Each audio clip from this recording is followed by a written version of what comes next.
بلبل کا خوبصورت لہجہ، کوئل کی دل نواز صدا، بہتے ہوئے چشموں کی گنگناہٹ، چلتی ہوئی بہتی ہوئی ندی کا خوبصورت نغمہ جاں فضا، یہ طبیعتوں کو سرشار کرتا ہے۔ وہ ایک ذائقہ ہے جو کانوں کی لذت کا سبب اور ذریعہ ہے۔ اگر ذائقوں کا ادراک انسان کو ہونے لگے اور وہ محسوس کرنے لگے، تو جب میٹھے لہجے میں بیٹا کہہ کے ماں آواز دیتی ہے، دنیا کے سارے نغمے اس کی آواز پہ قربان۔ اس کے لہجے کے اندر جو رس ہوتا ہے، جو ذائقہ اور مٹھاس ہوتی ہے، کوئی ذائقہ بھلا اس کا مقابلہ کر سکتا ہے؟ جب وہ میرا لال کہہ کے پکارتی ہے، میرا بیٹا کہہ کے پکارتی ہے، میرا چاند کہہ کے بولتی ہے، میرا ببلو اور مٹھو کہہ کے صدا دیتی ہے، تو بتاؤ اس لہجے کی گنگناہٹ، اس آواز کا زیر و بم، ان حرفوں سے ٹپکتا ہوا شہد، ان لفظوں کی چاشنی اور اس انداز تکلم کا جمال، کائنات کا کوئی ذائقہ اس ذائقے کو چھو سکتا ہے؟ تو ذائقہ صرف وہ ہی نہیں جو زبان کے پٹھوں پہ پھیلتا ہے، ذائقہ وہ بھی ہے جو کان سنتے ہیں، کان جس کا ادراک کرتے ہیں۔ کچھ ذائقوں کا تعلق انسان کی قوت باصرہ سے ہے کہ آنکھیں ذائقے چکھتی ہیں، آنکھیں سرور پاتی ہیں، آنکھیں لذت پاتی ہیں۔ قوس قزح اور دھنک کی شوخیاں اور رنگ جب انسان کی آنکھیں دیکھتی ہیں تو ایک عجیب سرشاری کی کیفیت پیدا ہوتی ہے۔ پھیلے ہوئے سبزے اور ڈالیوں پہ کھلے ہوئے پھول، سرمئی بادلوں کی قطاریں، خوبصورت چہرے، نرگسی آنکھیں، خوبصورت چال ڈھال اور انداز، ماں کا چہرہ۔ پھر میں وہیں آتا ہوں، ماں کے چہرے کے اوپر بے ترتیب سلوٹوں میں جو حسن رکھا گیا ہے، وہ بلا مرتب اور منظم لکیروں کے اندر اور تراشے ہوئے مجسموں کے اندر بھی کہاں ہے؟ تو کچھ چیزیں ہیں ان کا ادراک آپ کی آنکھیں کرتی ہیں، تو وہ آنکھوں کا ذائقہ ہے۔ آنکھوں سے ذائقہ آپ کے اندر اترتا ہے، کانوں کے ذریعے سے لذتیں آپ کو حاصل ہوتی ہیں۔ اسی طرح لذتوں اور ذائقوں کے جہان کے پرت کھولتے جائیں، اس کتاب کے ورق الٹتے جائیں، تو اس کا تنوع آپ کو نہال کر دے گا، اور اس کی گوناگونیاں آپ کی طبیعت میں سرشاریاں اور سرور و کیف کی مستیاں بھر دے گی۔ ہر گام، ہر لمحہ، ہر ساتھ ایک نیا جہاں آباد آپ کو دکھائی دے گا، ہر لہجہ نیا طور، نئی برکت تجلی۔ اللہ کرے مرحلہ شوق نہ ہوتا ہے تو ہر لمحہ ایک جہاں آباد نظر آئے گا۔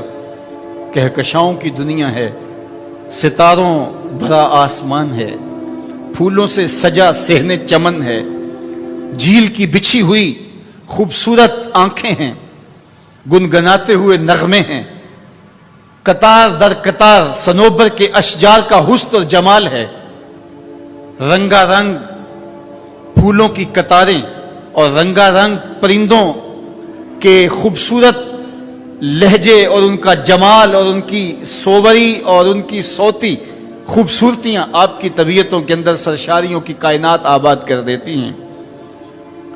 انسانی محبتیں، انسانی رویے اور اچھے کردار اور اچھی باتیں وہ طبیعتوں کے اندر حسن پیدا کر دیتی ہیں۔ یار اچھا شعر سن لیں تو اس کی لذت کئی دن تک نہیں جاتی، کوئی اچھی بات سنا دے، خوبصورت جملہ کس کی زبان سے آپ سن لیں تو اس کا چسکا ختم نہیں ہوتا، اس کی لذت ختم نہیں ہوتی، اس کا ذائقہ آپ کے دماغ سے اترتا ہی نہیں ہے۔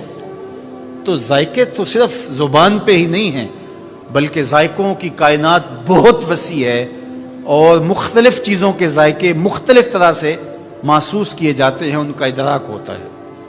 جیب میں پیسے ہوں تو اس کا بھی ایک اپنا نشہ ہوتا ہے، اولاد جوان ہو اور آپ کی ہم نوا بھی ہو اور آپ کے ساتھ برابر میں کھڑی ہو تو بوڑھا باپ اس کی بڑھاپے کے اندر بھی زلیخا کی جوانی کا اثر دکھائی دینے لگتا ہے. تو ذائقے تو آتے ہیں، اقتدار کا اپنا ذائقہ ہے، اپنا نشہ ہے. دولت کے انبار ہوں، اقتدار کی بچھی ہوئی مسندیں ہوں، کسی کو عہدہ و منصب مل جائے، کسی کو پیار کرنے والے لوگ مل جائیں، کسی کو ہم فکر لوگوں کے ساتھ نشست نصیب ہو جائے، تو یہ تو ذائقوں کی ایک آباد کائنات ہے جس سے ہم گزرتے رہتے ہیں اور خوشاچینی کرتے رہتے ہیں. تو جس طرح مختلف چیزوں کے ذائقے ہیں، عبادات کے بھی الگ الگ ذائقے ہیں. نماز کا ذائقہ الگ ہے، روزوں کا ذائقہ الگ ہے، راہ خدا میں خرچ کرنے کا ذائقہ الگ ہے، اور کھل کے بانٹنے کا ذائقہ الگ ہے، اور رات کے اندھیرے میں کسی کی جھولی میں اس طرح سے خیرات ڈالنا کہ اس کو بھی خبر نہ ہونے پائے کہ دینے والا کون ہے. اس کا سرور اور اس کا ذائقہ اور اس کا لطف الگ ہے. فرض نماز کا سرور اپنا ہے، تہجد کے سجدوں کی لذت اپنی ہے. عام دنوں میں نماز پڑھیں تو اس کا سرور اپنا ہے، رمضان المبارک کے اندر سجدے جو ادا کیے جاتے ہیں ان کی لذت اپنی ہے. گھر میں نماز پڑھیں تو اس کا ایک اپنا حظ اور لطف اور کیف ہے، لیکن اگر مسجد میں آ کے نماز پڑھیں تو اس کا سرور اپنا ہے، اس کی لذت اپنی ہے. اگر آپ محسوس کرتے ہوں تو روز آپ ظہر پڑھتے ہیں تو وہ بھی تو فرض ہے، اس کا سرور آپ اپنا محسوس کرتے ہیں. لیکن 8 دن کے بعد جب جمعہ کی 2 رکعتیں پڑھتے ہیں تو ان 2 رکعتوں کی کیفیت ان 4 رکعتوں سے الگ ہوتی ہے. سری نمازوں کا سرور الگ ہے، جہری نمازوں کا سرور الگ ہے. محلے کی مسجد میں نماز پڑھیں تو اس کا سرور الگ ہے، جامع مسجد میں نماز پڑھیں تو اس کا سرور الگ ہے. اور اگر آپ کو سجدہ کرنے کے لیے حرم کی زمین مل جائے تو اس کا سرور، اس کی لذت الگ ہے. اور اگر آپ مطاف میں سجدہ ریز ہوں، آپ حتیم میں سر جھکا کے میزاب رحمت کے نیچے اللہ کے حضور سجدہ ریز ہوں، تو اس سجدے کا اور اس نماز کا سرور اور ہی ہے. اور کوئی خوش نصیب ایسے بھی ہوتے ہیں جن کو کعبۃ اللہ کے اندر جانے کی سعادت ملتی ہے، تو ان سے کبھی پوچھنا کہ جو باب التوبہ کے پاس نفل پڑے تھے ان کا سرور کیا ہے. اسی طرح باقی عبادات ہیں، صدقہ و خیرات ہے، اعمال صالحہ ہیں، دیگر نیکیاں ہیں.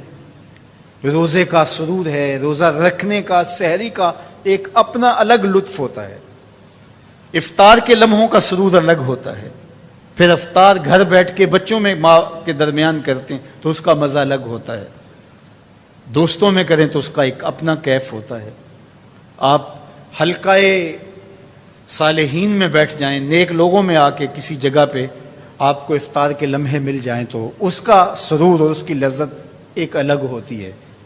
اور اگر ہاتھوں میں کھجور ہو اور اذان سنائی دے مسجد نبوی کی اور بیٹھے ہوں صحنے مسجد نبوی میں اور نظر ہو گنبد خضرا کے جمال پہ، تو پھر وہ افطاری کے لمحے عید سے بھی بڑھ کے ہوں گے. وہ گھڑیاں آپ کو نہال کر دیں گی.